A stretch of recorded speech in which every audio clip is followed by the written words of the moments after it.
most pressing issues of our time. Let me share a number with you. Thursday night, collecting yet another meaningless humanitarian award. Mark, what do you make of the way these two are presenting? It was supposed to be the big comeback for Prince Harry, his shining "I'm back and better than ever" moment. The kind of triumphant return that could have rewritten his story after months of awkward silence, PR disasters, and that string of controversies even Netflix couldn't turn into a fairy tale. The stage was ready, cameras were rolling, and the audience, oh, they were waiting. Everyone expected a royal redemption, but what they got instead, silence. Not the powerful kind, not the "oh wow, he's so inspiring" silence. No, it was the thick, uncomfortable kind that wraps around you like a bad perfume. The kind that makes you glance around the room wondering, did the mic cut out? Or maybe everyone had just finally had enough of the prince's never-ending pity tour, and there she was, a smiling Meghan somewhere in the background of it all. While insiders whispered that this was the most humiliating moment of Harry's entire career, it all went down at this glittering, high-profile charity summit in New York, one of those polished, camera-ready events that scream, "Look, Harry still matters." It was supposed to be inspiring, emotional, and a reminder of why the world once called him the People's Prince. The event organizers had hyped it up big time. His speech, they said, would be about leadership, purpose, resilience. You know, all those feel-good buzzwords. But instead of sparking inspiration, his words fell flat, like a balloon losing its last puff of air. And the crowd? Oh, they didn't boo. That would have been too easy. They didn't clap either. They just froze. Eyewitnesses called it excruciating. One guest even told the Daily Mail, "You could feel the energy drain out of the room." People were trying to be polite, but it was clear no one was connecting with him. So what went wrong? Let's rewind. Prince Harry stepped onto that stage in his signature "I'm just a normal guy" formal suit. Simple, polished, and paired with that awkward half smile he's been wearing since moving to California. But the issue wasn't the clothes, it was the energy. Gone was the confident, charming royal who once lit up crowds beside his brother. The Harry who showed up that night looked tired, hollow, defensive even. He started by thanking the crowd, trying to warm them up. But then, oh boy, he dove into this rambling monologue about his journey of self-discovery, his healing from trauma, his path toward love over duty. It didn't sound like a speech. It sounded like, See you in a bit. We'll see you upstairs. Hey, Harry.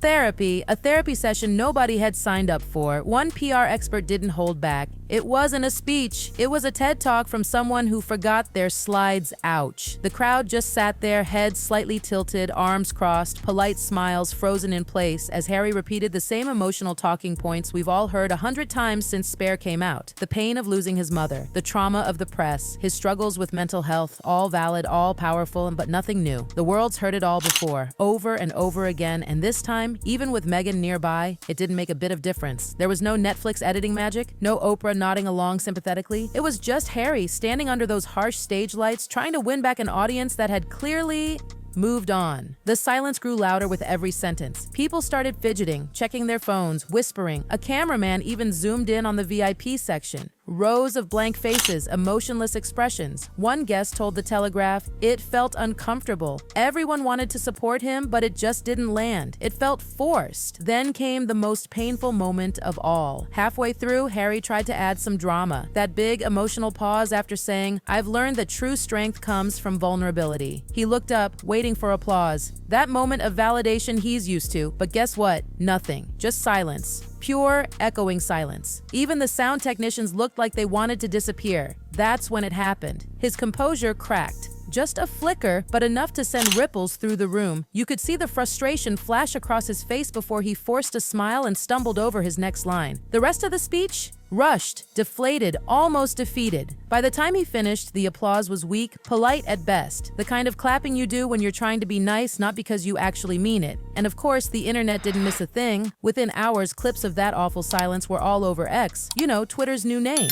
One user joked, "That pause felt longer than Harry's career." Another chimed in, "I've heard more energy at a library reading." The hashtag Silent for Sussex started trending. People were mocking the awkward stillness that filled the room. Even royal commentators couldn't resist. One told GB News, "The public's sympathy for Harry has evaporated. People don't want to hear about his pain anymore. They want accountability. They want him to move forward, not keep dragging us through his emotional scrapbook." And honestly, that's exactly what it felt like. Another chapter in the same sad, self-reflective saga. The Duchess, one who usually plays the role of Harry's emotional buffer and PR lifesaver, wasn't there this time. Officially, insiders claimed Meghan had prior commitments. But come on, we all know that woman's got a sixth sense for publicity. And her radar? It's sharp. So sharp that people were whispering maybe, just maybe, she skipped the event on purpose because she knew it was going to flop. Because if a moment doesn't sparkle, Meghan Markle doesn't show up for it, simple as that. And without her there to sprinkle that Hollywood gloss, Harry was fully exposed. No filter, no distraction, just him and his words. What people saw wasn't the cheeky, confident royal they once rooted for. No, it was a man who seemed adrift, alone, lost in his own message. The speech that was meant to revive his reputation, to reintroduce him as a powerful global leader, ended up doing the exact opposite. Instead, it painted a painfully clear picture of someone who hasn't quite figured out where he fits anymore. Back in Montecito, sources said Meghan was fuming. She'd hoped this speech would be a turning point, a reminder to the world of Harry's purpose. But instead, it reminded everyone just how much the royal fairy dust had worn off. The Sussex brand, once all about glamour, rebellion, and emotional storytelling, now felt old, like reruns of a show people had already binge-watched too many times. No surprise twists, no fresh script, just the same old monologue of struggle and redemption. And here's the sad irony. The speech itself wasn't bad, the words were fine. The cause was noble, but timing.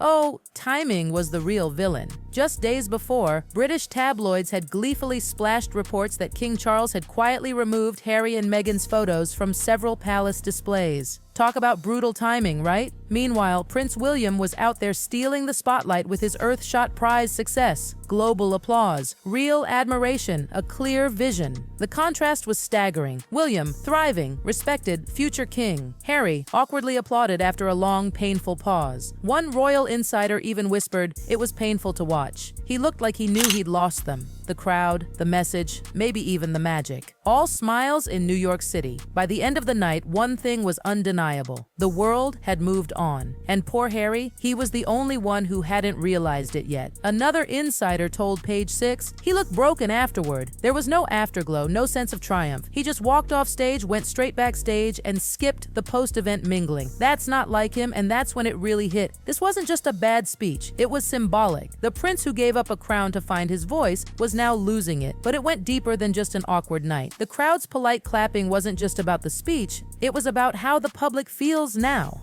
Harry's message hasn't evolved, his story hasn't changed, and the audience that once hung on his every word now just sits politely, waiting for something, anything, new. But nothing came, because for the first time since he left royal life, Harry's words didn't echo in applause or admiration. They just faded. That silence spoke volumes. The night was supposed to be his grand redemption, his big "I'm still relevant" moment. But when Prince Harry stepped up to that microphone, scanning the crowd for warmth, he found none. What was meant to be a stirring speech on resilience and unity turned into a painfully awkward lull that left everyone holding their breath. And not in a good way. The applause that had greeted him moments earlier evaporated the second he began to speak. What filled the air instead was that heavy, suffocating kind of silence. The kind that makes every cough, every shuffle, every awkward sip of wine sound 10 times louder. This wasn't Buckingham Palace anymore. This was a charity gala in London in 2025. A room full of donors, veterans, and people who'd grown tired of the Sussex saga. They weren't mesmerized. They were detached. Even the cameras seemed confused, unsure whether to zoom in or cut away. His words were the same old themes: courage, sacrifice, hope.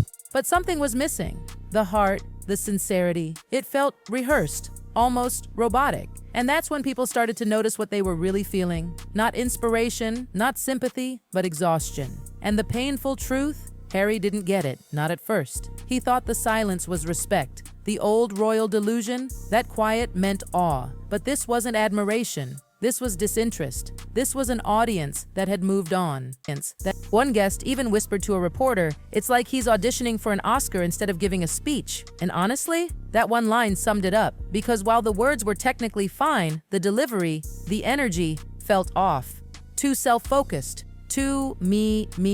And the irony? While Harry spoke about loyalty, integrity, and family, the public couldn't forget how he'd publicly trashed his own. The hypocrisy was thick in the air, like perfume that had gone sour. Then came the moment everyone's still talking about, the emotional breakdown. Harry tried to get personal, his voice cracking, eyes glistening. But instead of empathy, it drew eye rolls. The room didn't feel touched. It felt awkward, like watching someone forget their lines in the middle of a play. That painful, secondhand embarrassment that makes you want to look away but can't. And everyone knew this moment mattered. It was the first time Harry had returned to the UK alone since the Queen's passing anniversary, and it showed. Without Meghan's Hollywood polish, without her magnetism to distract the cameras, Harry looked exposed, small even. The tabloids had a field day the next morning. Prince Harry's silent crowd. Where's the love? No cheers for the Duke, just crickets and side eyes. And oh, the internet did what it does best. Within hours, clips of the silence went viral, millions of views, memes with cricket sounds, edits with awkward pauses, even moments spliced with The Office for comedy effect. It was savage. Even royal commentators jumped in. Lady Colin Campbell snapped, "He left Britain to find his voice, but now no one wants to hear it." Brutal, but behind all that public mockery was something darker, genuine hurt. Because behind the curtain, insiders said Harry was devastated. When he walked off stage, he slammed a water bottle against the wall and muttered, "They've all turned on me." He couldn't understand it. How did it go so wrong? The speech had been rehearsed, refined, approved by his team. But no amount of PR polish can fake connection. And right now, the public's emotion toward Harry, pure exhaustion. People are done, tired of the endless victim narrative, the constant interviews, the woe is me stories told from Montecito mansions. One royal aide summed it up perfectly. He wanted to be treated like a rock star, but you can't rebel forever when you're rebelling against your own country. And that's the real tragedy. The boy who once made Britain proud now stands before them as a man selling sincerity they no longer buy. Backstage, someone asked if he'd join the after party. Harry just shook his head. "No point," he muttered. He walked out the side door, no cameras, no applause, just silence following him. The same silence that once crowned him beloved, now whispered the truth. The world has finally moved on.